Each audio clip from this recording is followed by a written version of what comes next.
안녕하십니까. 평생투자 파트너입니다. 2018년 3월 22일 목요일입니다. 오늘 방송할 내용은 증권사 리포트 믿을만한가 라는 이야기를 먼저 좀 해볼게요. 증권사의 리포트들이 혹은 뭐 어떤 뉴스나 정보들까지 뭐 포함해서 이것들이 믿을만한가에 대한 이야기를 잠깐 좀 해보고 그 다음에 오늘 코스닥의 어떤 변동성, 그러니까 시황 이야기와 같은데요. 변동성 이야기를 좀 시황과 함께 좀 하고요. 그 다음에 세 번째는 오늘도 역시 카페를 보면서 하루에 어떤 좀 벌어졌던 어떤 이야기들을 좀 천천히 해보겠습니다. 일단 증권사 리포트가 믿을만한가 라는 부분이 결론부터 말씀드리면 저는 카페에도 한번 올리긴 했지만 증권사 리포트는 반만 믿자랍니다. 반만 믿자, 반만 확인하자 라는 이야기인데요. 최근에 보면 최근 SBS의 뉴스 보면 삼성 관련한 이야기들이 많이 나오잖아요. 그렇죠? 근데 그 과거에 보면 그 삼성물산과 제일모직이 합병할 때 그 당시가 얼마 되지 않았으니까 아마 다들 기억이 나실 건데 요때 요거에 대한 이야기에 22개 중에 21개의 어떤 그 리포트가 이거는 해야 된다, 좋다, 아주 긍정적인 이야기로 나왔거든요. 그리고 단 한 개, 한 개라고 하면 그때가 하나증권이죠. 하나증권 빼고는 전부 다 찬성이었던 건데요. 그 당시 때 지금 와서 보니까 그때 그 삼성의 그 장충기 사장이 그 하나증권 사장과 센터장 쪽으로 전화를 했었고 결국에는 사장과 센터장을 이제 해고하는 이런 일이 있었죠. 그러니까 이런 거 보면 아직까지도 뭐라고 할까요? 아직까지도 어떤 특히 국내가 그런 거죠. 애널리스트들의 보고서가 아직까지도 좀 투명하지도 않고 어떤 신뢰가 있는 건 아닌 게 맞는 것 같아요. 맞는 것 같고, 그러니까 이거에 대한 어떤 뭐 여러 가지가 이야기가 있을 수 있겠죠. 뭐 어제도 한번 말씀드렸나요? 그 증권사 리포트에 보면 뭐 매수라는 대충 눈으로만 봐도 뭐 한 90% 이상은 거의 다 매수하자고 합니다. 그리고 뭐 홀딩 하자고 하는 것도 있고 강력 매수도 있고. 근데 매도라는 단어를 거의 보지를 못하고 있습니다. 예전에 이건 뭐 뉴스에도 많이 나오긴 했지만 매도 사인을 증권사에서 공개적으로 내보내면 해당 그 관련한 회사에서 엄청난 민원이 들어온다고 합니다. 그렇죠? 그리고 좀 심할 때는 예를 들어서 심할 때는 협박까지도 좀 한다고 하는데 그러니까 그런 거에 대해서 너무 힘들다라는 어떤 그 애널리스트들의 어떤 뭐 그죠? 그 리포트들도 그 다큐도 좀 있고 했었죠. 그러니까 여러 가지 이유로 봤을 때 그 현재 우리가 접하고 있는 애널리스트들의 증권사 전문적인 어떤 보고서라든지 특히 뉴스도 그래요. 최근에 보면 여러 가지가 있을 수 있는데 최근에 보면은 오늘 아침만 보더라도 한국경제의 뉴스를 보면 좀 대놓고 이야기를 하더라고요. 그러니까 뭐 어떤 의견이 있을 수 있겠죠. 근데 너무 좀 냄새날 정도의 기사들이 많아요. 이렇게 삼성을 공격하는 이유가 뭐냐, 뭐 삼성이 한국에 기여한 게 얼마나 큰지 아느냐, 뭐 그런 의견을 달 수는 있는데요. 보통 한 몇 가지 어떤 경제신문은 경제 뉴스를 쭉 쓰고 최근에는 근데 왜 문재인 정부에서는 왜 이렇게 하느냐라고 끝이 나요. 오늘 아침에도 보면 현대차의 넥소 수소차의 이야기를 나오면서 왜 정부가 왜 가만히 있느냐, 뭐 이렇게 정부 탓으로 끝나거든요. 근데 이거는 이게 정치 뉴스인가 경제 뉴스인가 좀 헷갈릴 정도로, 그러니까 그 해당 어떤 언론사의 어떤 주관에 맞춰서 조금 팩트보다는 의견들이 좀 많아지는 것 같아요. 그래서 일단은 증권사 리포트나 뉴스나 이런 것들을 저는 반만 믿자라고 하고, 그 중에서도 정확히 나온 숫자들은 좀 믿자. 어떤 공시를 전달하는 어떤 단순한 어떤 팩트 뉴스들 이런 것들은 믿자라고 생각을 하고, 근데 하지만 좀 변할 거라고 생각을 합니다. 변할 거라고 생각하고, 그럼에도 불구하고 증권사 리포트를 봐야 되느냐 라고 물어보면 저는 봐야 된다라고 봅니다. 왜 그러냐면 이것이 이렇게 비유할 수 있는데요. 뭐 흔한 비유죠. 그러니까 미스코리아 대회라는 비유를 많이 하잖아요. 예를 들어서 미스코리아에 참가하는 어떤 사람들이 있으면 여기 이제 심사하는 사람들이 있겠죠. 심사하는 사람들이 있는데 한 사람들도 있고, 혹은 뭐 집에서 이제 TV를 보는 사람들도 있고 하는데, 내가 예를 들어서 누군가가 마음에 든다고 이 사람이 진이 되진 않거든요. 그러니까 여러 어떤 사람들 혹은 뭐 어떤 과정을 통한 다양한 의견들의 어떤 합의가 그 사람을 이제 진으로 만들어주는 거거든요. 그러니까 이게 뭐냐면, 애널리스트들의 이런 보고서들을 통해서 펀드 매니저들, 트레이더들, 외국인들 다양하게 그 정보들을 보거든요. 그렇기 때문에 예를 들어서 어떤 A라는 회사의 증권사 리포트가 아주 좋다라고 한 10개 중에 한 9개가 나왔다라고 하면, 수많은 사람들이 이걸 보기 때문에 어떤 의견들이 좀 모아질 수가 있어요. 설령 이것이 생각했던 것보다 그렇게 좋지 않더라도 일단 주가의 어떤 수급이라든지 이런 부분에서 영향을 줄 수 있거든요. 그렇기 때문에 안 볼 수는 없다라는 의견입니다. 안 볼 수는 없지만 이거를 취사 선택해야 된다라는 의견인데, 취사 선택하는 게 사실 쉽지 않습니다. 쉽지 않고 그래서 좀 어렵죠. 그래서 다양하게 어떤 시장과 그 업황이라든지 어떤 수급 뭐 여러 가지를 좀 다양하게 봐야겠죠.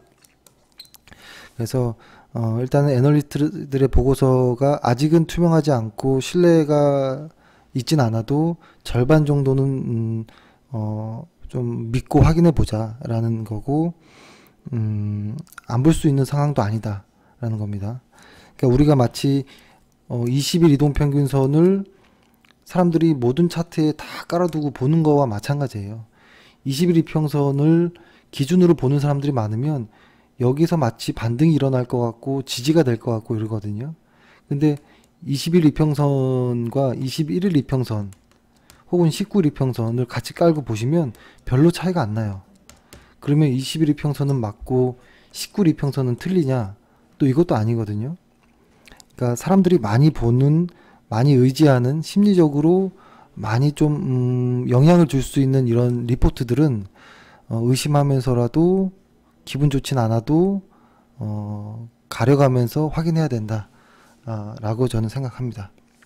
그리고 오늘 같은 경우에는 그래서 리포트 얘기는 이렇게 하고, 그 다음에 오늘 같은 경우에 코스닥 변동성이 좀 커졌잖아요. 그래서 카페를 보기 전에 살짝 먼저 말씀드리면, 한번 좀 이렇게 비유를 하고 싶더라고요. 예를 들어서 어떤 뭐 격투기 경기든 복싱 경기든 그 체급이 높아질수록, 그러니까 헤비급으로 갈수록 KO가 많아집니다. 그렇죠? 이게 어떤 비유냐면 사람들이 이제 운동선수들이 몸무게가 많아지고 체급이 커지면 파워가 훨씬 세지죠. 파워가 훨씬 세져서 펀치력은 훨씬 강해지는데, 그 사람의 어떤 맷집은 변하지 않는데요, 잘. 근데 그 맷집을 키우는 것은 어떤 뭐라고 할까요? 어떤 그 훈련, 그 심리적인 어떤 훈련이라고 하는데, 그래도 그 일정 어떤 강도를 넘어선 어떤 펀치를 맞으면 그냥 KO가 되는 거거든요. 아무리 심리 훈련을 한다 하더라도. 이거를 지금 예를 들어서 시장과 좀 비교를 해보면 이런 거죠. 예를 들어서 2천만 원일 때 투자 자금이, 혹은 뭐 3천만 원일 때, 그죠? 요럴 때 주식을 하는 것은 그렇게 KO가 나오지 않아요. 깡통 확률이 많지 않아요, 주식에서. 근데 이것을 곱하기 10배 혹은 뭐 100배 정도로 투자 자금을 늘린다라고 하면, 뭐 3억 뭐 혹은 30억 이렇게 투자를 한다라고 하면, 근데 이 큰 투자 자금을 가지고도 소액일 때 했던 그런 방식으로 주식을 하면 정말로 몇 억씩 까먹는 경우가 많아요. 그러니까 이런 거죠. 예를 들어서 소액으로 만약에 한 5천에서, 이게 5천이라는 돈이 작다라는 의미는 아닙니다. 그 평균적으로 회원들의 그 금액을 보는 거고요. 그러니까 1억 미만으로 주식을 할 때 어떤 기초 체력을 쌓아놔야 돼요. 기초 체력. 어떤 심리적인 부분도 될 수 있고요. 그리고 어떤 공부를 하는 차원의 어떤 기초 체력을 충분히 쌓아놔야지 이게 나중에 수익을 내서 자산이 뭐 3억, 5억, 10억 이렇게 늘었을 때도 똑같은 요때 매매했을 때의 요때 매매해서 이렇게 수익을 내서 계좌를 늘렸던 방식 똑같이 요 자산도 또 더 커지게 늘릴 수 있는 거거든요. 그렇게 하면은 어떤 좀 도움이 되지 않을까. 근데 그렇게 하지 않으면 헤비급 선수 경기에서 KO가 많이 나오는 것처럼 자금이 많은 사람들이 단타를 한다든지, 소액일 때처럼 너무 사고 판다든지, 이렇게 하면은 계좌 손실이 너무 커질 겁니다. 그러니까 오늘 같은 날이 좀 그런 수도 있었겠다라는 좀 생각을 합니다. 저 최근에 바이오 쪽에서 제가 어제도 한번 말씀드렸던 거 있잖아요. 어, HLB라는 회사와 메드톡스라는 회사 두 가지 다 차트는 아주 멋지고 훌륭하거든요. 겉모습은 좋은데 기초 체력이 얘네가 훨씬 떨어진다라는 거죠. 메드톡스는 강하고. 그럴 때는 차트만 보지 말고 기초 체력인 어떤 실적을 봐서 얘네들을 골라야 된다는 거죠. 그렇죠? 근데 이런 것들이 금액이 작을 때부터 그렇게 해야 됩니다. 보통 이런 분들이 있거든요. 지금은 내가 금액이 작으니까 자산을 만들기 위해서, 자산을 빨리 늘리기, 목돈을 만들기 위해서 빨리 회전을 해야 된다라고 생각하는 분들이 있는데요. 그런 분들이 만약에 5천에서 빨리 회전을 해서 2억까지 만약에 왔다. 그럼 2억에서 4억으로 가는 게 너무 힘들어집니다. 그 방법이 안 통해요. 방법이 안 통하고 그런 소액, 그런 급등주들을 큰 비중으로 실기도 겁나기도 하고. 그래서 제가 좀 비유를 해봤는데, 기초 체력을 소액일 때부터, 작은 돈일 때부터 길러야 된다라는 것이고, 그때 정확한 체력이 끝까지 갑니다. 그 방식이 한 번 단타하거나 급등주 테마주에 손을 대면 한번 계좌 한 4, 50% 정도를 까먹어 보면 그때 이제 체념하고 주식을 그만둡니다. 보통 다. 그래서 오늘 같은 변동성이 큰 장에서도 그런 것들이 좀 이해가 되지 않을까 라는 생각으로 좀 이 이야기 좀 해봤습니다. 그러면 이제 카페를 한번 보겠습니다. 카페를 보면서 오늘은 방송을 좀 짧게 끝낼게요. 30분 정도 끝내보고, 일단은 아침부터 시작을 해볼까요? 아침 이야기부터. 아침 이야기를 보면 어제 아침 오전 시황 이런 거였죠. 역전이라는 제목으로 금리가 미국 금리를 이제 드디어 이제 올렸잖아요. 근데 시장에서는 이미 다 반응을 하고 있었죠. 오를 것이다라는 거. 그렇죠? 그래서 일단은 금리의 어떤 좀 변화 기조가 있었다 라는 것이고, 근데 다만 예상했던 거와 크게 달라진 건 없었고, 그래서 좀 무사히 넘긴 것이 아니냐. 근데 예전부터 좀 말씀드렸던 것 중에 하나가, 금리라는 것은 방향성이 쉽게 확 바뀌지 않습니다. 한번 방향이 쭉 내려왔었고 계속 밑에 있던 금리가 방향을 살짝 들었잖아요. 갑자기 이렇게 빼지 않아요. 한번 방향을 잡으면 한참을 갑니다.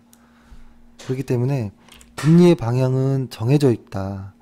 그러면 시장의 방향도 어느 정도 정해질 것인데, 이제 내일 철강 관세, 미국의 어떤 철강 관세가 이제 이행이 될 것인데, 그 변동성은 남아 있다라는 겁니다. 그래서 변동성의 크기가 어떻게 될지는 알 수 없지만 일단 금리의 방향은 정해졌다.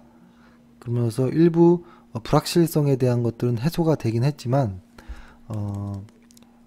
새로 바뀐 그 파월의 약간 좀 불확실한 조금 모습들이 있었거든요. 그건 이따가 한번 설명드리고, 그런 부분 때문에 아직 시장에서 방향을, 미국 시장에서는 방향을 못 잡고 있는 것이 아닌가 라는 좀 생각을 합니다. 지금 현재 미국의 선물이 많이 좀 빠지고 있는데요. 아마 오늘 미국 시장이 그리 좋지는 않을지 않을까라는 좀 생각을 합니다. 지금 미국 시장을 보면 지금 보는 게 나스닥이고 다우이고 한데요. 모습이 좋지 않아요. S&P 500이고 사실 좋지 않습니다. 이 세 지수가 다 좋지 않아요.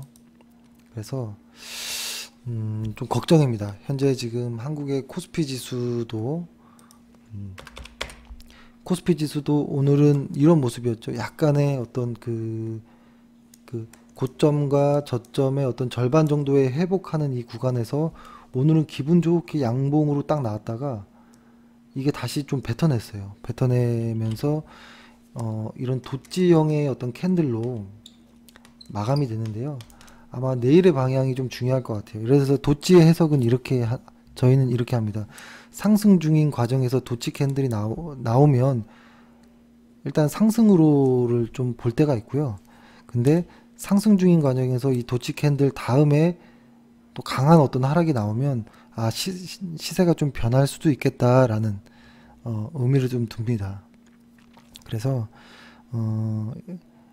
예를 들어서 상승 중인 캔들에 도치가 나오고 그 이후에도 계속 상승이 나오면 이때 도치 캔들은 중간에 그냥 어떤 매수세와 매도세에 약간 공방이 이루어졌다거나 이 정도로 받아보시는 게 좋고, 무조건 도치가 나왔다고 추세가 전환되거나 이런 건 아닙니다. 그래서 앞뒤를 보면서 이 도치 캔들의 의미를 유추할 수 있습니다. 그래서 보통 도치 캔들이 나온 날 대응을 하지 않고요. 그 다음에 캔들을 보고 대응을 합니다. 보통 하루 이틀 더 보기도 하고, 보통 시장에서는 3일에서 5일 정도까지의 방향성을 많이 봅니다. 그래서 도치 캔들이 나오고 그 다음에 양봉으로 확 가는지 혹은 음봉으로 이 도치 캔들을 확 잡아먹는지 이런 것들은 조금 추이를 좀 보면서 좀 해야 됩니다. 그리고 코스닥 같은 경우도 한번 보면 코스닥도 보면 상당히 기분이 좀 나쁜 모습이긴 합니다. 그러니까 아직 힘이 완전히 빠졌다라고 보기는 어렵지만 방향이 어느 정도 큰 그림에서 방향이 쉽게 안 풀리는 모습이 보여요. 지금도 계속 좀 이런 모습인데 좀 헷갈립니다. 예를 들어서 이런 저점을 깨고 이렇게 빠진다면 상당히 난감한 모습이죠. 그래서 일단은 아직 오늘 하루로서 무언가를 결정하기에는 좀 이르고요. 분산이 좀 애매한 부분들이 좀 나와 있기 때문에 좀 하루 이틀, 그러니까 내일은 좀 진짜 긴장될 것 같아요. 그래서 내일은 종목을 매도를 한다거나 이런 건 아마 없을 것 같고, 시장을 아주 하루 종일 좀 째려 보겠습니다. 그래서 내일은 예, 그런 날로 좀 생각하면 좋을 것 같습니다. 그래서 오늘은 처음에 이렇게 시황을 보냈고, 요거를 한번 볼게요. 이것은 저희가 사실 매수를 한 종목인데요. 매수를 한 종목의 월간 차트상 보고 일단 오늘 목표가를 한 18만원 정도로 잡았습니다. 18만원 정도 잡았는데요. 이거의 기준은 시장이 좋다면이라는 겁니다. 시장이 좋다면 이 코스맥스라는 종목도 목표가를 한번 기대해 볼 수 있지 않을까 라는 의미로 이미 사실 매수가 끝난 종목인데 이제 목표가를 한번 설정해 본 거고요. 이 회사의 어떤 모멘텀에 대한 이야기들을 좀 설명드렸고 실적을 설명드렸죠. 그러니까 저희가 자주 말씀드리는 실적이 뭐가 있냐면 이런 거죠. ROE가 한 자리에서 두 자리로 변하는, 그리고 EPS 증가율이 연 20% 이상 나오는 이 회사는 ROE가 8에서 14로 들고요. 그리고 20%만 EPS가 성장해도 훌륭한데 얘는 80%가 넘게 EPS가 성장하니까 실적 면에서는 어디 나무랄 데가 없는 거죠. 그러니까 이제 이 종목이 시장만 잘 받쳐준다면 아마 훌륭한 어떤 종목이 되지 않을까라는 좀 생각을 해보고요. 그 다음에 종목들, 그러니까 실전 매매했던 거는 저희가 좀 거르고 실전 매매 아닌 걸로 좀 설명을 드려볼게요. 그 다음에 그러니까 종목 AS라는 건 현재 보유하고 있는 종목들을 얘기하는 거고요. 오늘 그 메카로라는 종목을 관심 종목으로 사실 좀 전에 말씀드린 적이 있는데요. 전에는 이렇게 한번 말씀드렸을 겁니다. 이 메카로라는 기업을 조금 설명을 했습니다. 설명을 했고, 사실 저는 그 보통 신규로 상장되는 회사들 혹은 좀 낯선 회사들 혹은 시가총액이 작은 회사들은 저는 반드시 회사 홈페이지를 갑니다. 홈페이지를 들어가서 이 회사가 어떻게 생겼는지 찾아가질 못할지언정 약 지도라든지 혹은 외관이라도 꼭 보거든요. 그래야지만 상상이 돼요. 그러니까 보통 제가 처음에 신규 종목을 이렇게 잡을 때 어떤 느낌이냐면 과거의 어떤 보고서라든지 이런 부분을 통해서 마치 워렌 버핏이 사업 보고서를 보는 것처럼 저도 좀 카피를 한 부분이 있는데 이런 거죠. 이 회사의 위치와 지도를 먼저 안다면, 회사 외경을 안다면 처음부터 생각을 하는 겁니다. 아, 예를 들어서 이 회사가 서산에 있거든요. 서산에 거기 단지들이 많아요. 그 공업 단지들이 많은데, 산업 단지들이 많은데 거기에 맨 처음에 땅을 샀을 거고, 거기에 건물을 올릴 거고, 여기서 어떤 시설이 들어갔을 거고 하다 보니까 여기서 얼마의 매출이 나왔고 현재는 어떠한 상품들을 만드는데 이것이 어떤 수익률로 연결되는가, 이렇게 처음부터 조금 이렇게 과거부터 눈을 감고 이 회사 건물을 하나씩 올리듯이 한번 좀 상상을 해봅니다. 그렇게 해야지만 이 회사가 이제 좀 눈에 그려지거든요. 그래서 이렇게 홈페이지도 보고 감사 보고서를 봤을 때 당해 사업년도 영업이익률이 40%가 나오더라고요. 40% 나온다는 건 거의 비정상적인 거죠. 그리고 2017년도에 ROE가 40%가 넘게 나왔습니다. 그렇죠? 올해도 상당히 높은 ROE가 나오고, 그래서 이런 종목들은 사실 상장한 지가 얼마 되진 않았지만 좀 관심 있게 봐야 된다라는 좀 의미가 있습니다. 그래서 요 당시 때 관심권에 뒀던 이유가 이 상장하고 나서 이 하락 추세선을 딱 깨는 날이었고요.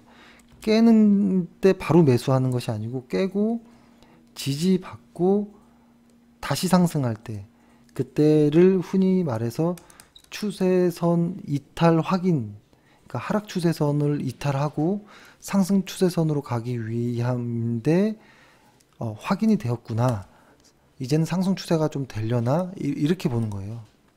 그래서 이런 이야기를 과거에 한번 드렸었고, 그 다음에 오늘은 이런 날이었죠.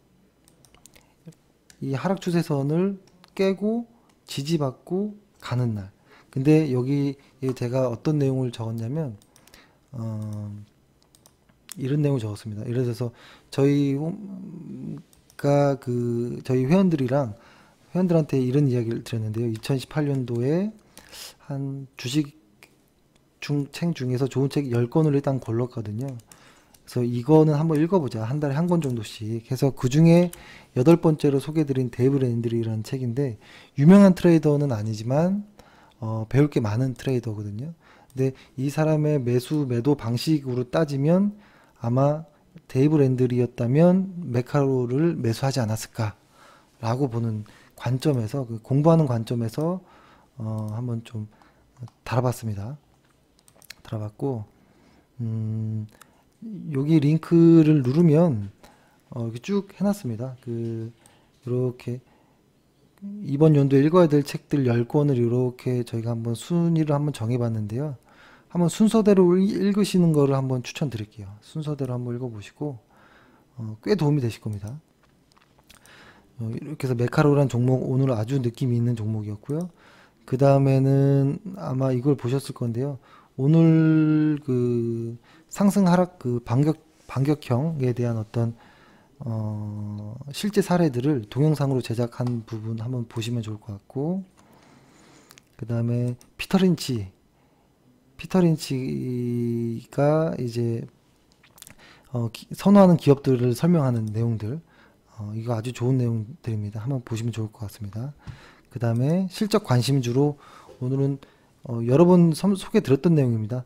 삼성전기에 대해서는 여러 번 카페에도 글을 썼고 동영상에도 제작을 해서 링크를 걸어 놨고요. 한번 회사 내용은 한번 좀 보시면 좋을 것 같고, 결국 그겁니다.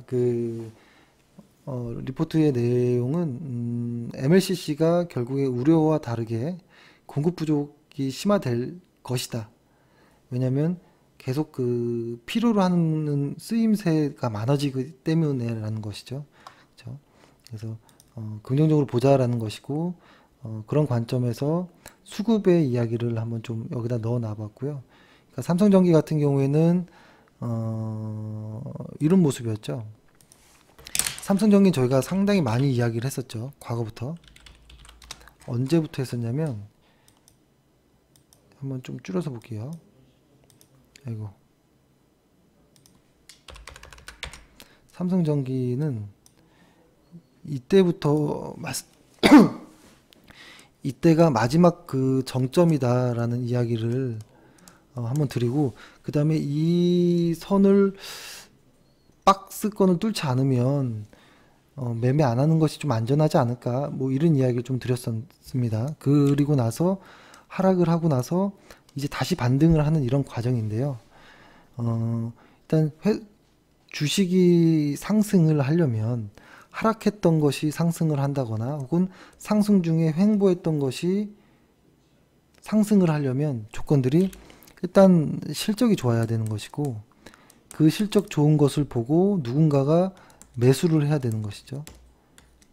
그러면 그 수급의 변화가 감지되면, 실적이 좋은 회사에 수급이 감지가 되면 종목은 슬금슬금 오릅니다. 그래서 어느 일정 피벗 포인트에 도달했을 때 그때부터는 이제 시세가 분출되기 시작하거든요. 요 이야기를 좀 드리려고 했던 거고요. 보면은 현재 이런 모습이죠. 갑자기 최근 들어서 외국인과 기관은 조금 매수가 들어오고요. 더 중요한 거는 그 물량이 개인들한테서 나왔다는 겁니다. 그때 주가는 이렇게 확 반등했거든요. 그래서 수급의 변화가 좀 생긴다. 이제는 관심을 조금 더 갖자. 하지만 아직 저희는 매수하진 않았습니다. 그리고 갑자기 말이 좀 딴 쪽으로 새서 좀 긴 내용을 썼는데, 이런 내용을 썼습니다. 지금 시간이 보면 사실 어느 순간부터 저도 핸드폰에 관심이 전혀 없습니다. 뭐 아이폰 몇이 나오고 갤럭시 뭐가 나오고, 예전엔 그렇지 않았거든요. 근데 이것이 주가에도 영향이 있지 않을까라는 좀 생각을 하는 건데요. 이유를 생각해 보면 이제는 핸드폰에 어떤 큰 틀의 디자인은 변화가 없고, 속도만 계속 빨라졌다, 이런 쪽으로가 나오더라고요. 근데 사실 지금 사용하고 있는 제 핸드폰도 제가 보기엔 아주 빠릅니다. 그래서 사고 싶은 의향이 별로 없어요. 그리고 비싸기도 하고. 그래서 아마 저 같은 경우에도 그러니까 뉴스에 보면 폴더블 폰이 삼성에서 내년 정도면은 좀 나오지 않을까. 어차피 특허 출원은 했죠. 라는 생각에 폴더블 폰 정도가 나오면 다시 한번 좀 IT나 삼성이나 이런 쪽들이 활기를 치지 않을까라는 좀 생각도 하는데, 그러니까 그런 것 때문에 사실 주가에 영향이 있을 수도 있지만 삼성전기 같은 경우에는 삼성전기의 매출 의존도가 그러니까 삼성전기와 그죠? 삼성전기와 삼성전자의 매출 의존도가 예전엔 높았거든요. 근데 이제는 이렇게 내려가고 있어요. 그 의미는 삼성전기는 이제 핸드폰에 국한되는 것이 아니라 어떤 다른 부분들에서의 그 MLCC가 쓰임이 많기 때문에 그러니까 디램 산업과도 견줄만 할 정도로 아직 한 번의 성장 사이클이 남은 것이 아닌가라는 이야기를 좀 드렸습니다. 그리고 일단은 좀 회사가 변화가 있으니까요. 조금 관심 있게 봐야 된다라고 봅니다. 그리고 관심 종목으로 아미코젠이라는 종목을 좀 열어놨는데요. 월간 차트상 보면 한번 갈 것 같아요. 이만큼. 그러니까 지금 6만 원대인데 12만 원대까지를 저는 기대를 하고 있는데요. 아미코젠에 대한 이야기는 제가 한번 좀 자세하게 이 방송에서 한번 좀 드리겠고 이 회사는 상당한 경제적 해자가 있는 회사이고 3년 동안 엄청난 고생을 했는데 이제 빚을 보는 회사예요. 근데 그 빚이 거의 전 세계 유일할 정도의 어떤 해자거든요. 그러니까 이거는 설명하기가 사실 어렵습니다.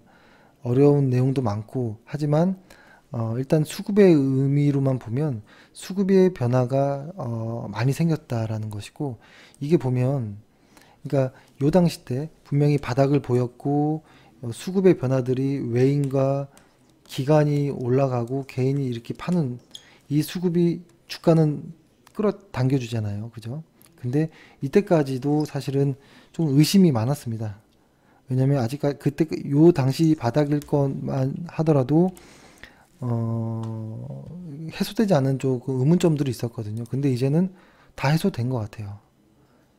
근데 해소가 되고 보니 주가는 좀 많이 올랐다라는 건데 월간 차트로 보면 아직 공간은 좀 많이 열려 있지 않았나라는 생각을 합니다.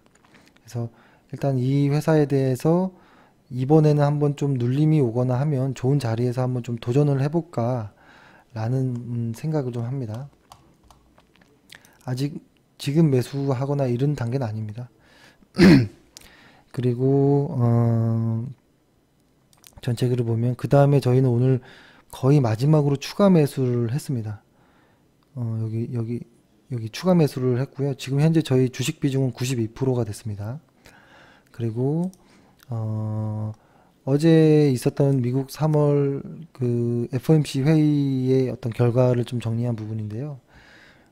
짧게 정리해 보자면 시장은 예상보다 어떤 완화적이었다라는 부분이고요. 근데 결론은 그겁니다. 사실 많은 부분들이 예측이 됐었던 부분이었는데요. 지금 시장에서 가장 우려하는 것은 정책 불확실성입니다. 정책 불확실성. 그러니까 이게 뭐라고 할까요? 그러니까 어떤 통상 정책의 불확실성을 이겨낼 만큼 통화 정책의 불확실성이 해소되지 않았다라는 거예요. 그러니까 무역 전쟁을 이길 만큼 파월이 리더십을 가지고 해 나갈 수 있을까라는 것인데 어제 나왔던 것을 어떤 기자회견이나 이런 내용들을 보면 뭐라고 할까요? 내용이 되게 짧게 나온 것이 일부에서는 우려를 하는 거죠. 이론적인 경제학 그 출신이 아닌 사람이 이론적인 장악력이 좀 약해서 FOMC의 의장 역할을 할 수 있을까라는 의문이 좀 들었다라는 것이고, 그러니까 시장의 의견도 따르고 트럼프의 의견도 좀 받아들이는, 그래서 어떠한 색깔이 아직은 제대로 나오지 않은 하루였지 않았나. 그래서 아직도 시장은 조금 불확실성을 좀 보는 것 같고, 지금 미국 그 나스닥 시장이 1% 정도 하락하는데요. 오늘 밤사이 미국 시장에서의 지금 자세한 뉴스는 지금 못 보고 있지만 좀 좋지 않은 내용이 좀 나오나 봅니다. 내일이 저희에게도 상당히 중요한 의미입니다. 오늘 저희 그 코스닥이 2시 반, 2시 정도 넘어서부터 변동성이 갑자기 심해졌죠. 요때 보면 요 시간대부터 갑자기 시장이 변했거든요. 외국인들이 갑자기 매도로 변하면서 이렇게 확 꺾여 버렸는데요. 이거에 대한 어떤 이유를 뭐라고 하나요? 그 시장에서 어떤 찌라시들도 나오곤 하지만 그거는 그냥 일단 확인된 건 아니고요. 아직은 알 수 없다입니다. 단순 이익 실현인가? 적자 기업 중에서 높이 오른 것들, 바이오주들이 이 어떤 공매도인가 혹은 무언가 아직 정확히 나오진 않았는데요. 뭐 내일이나 모레라든지 어떤 좀 결과가 나오겠죠. 그래서 일단 코스닥 지수가 상당히 강하게 좀 빠졌습니다.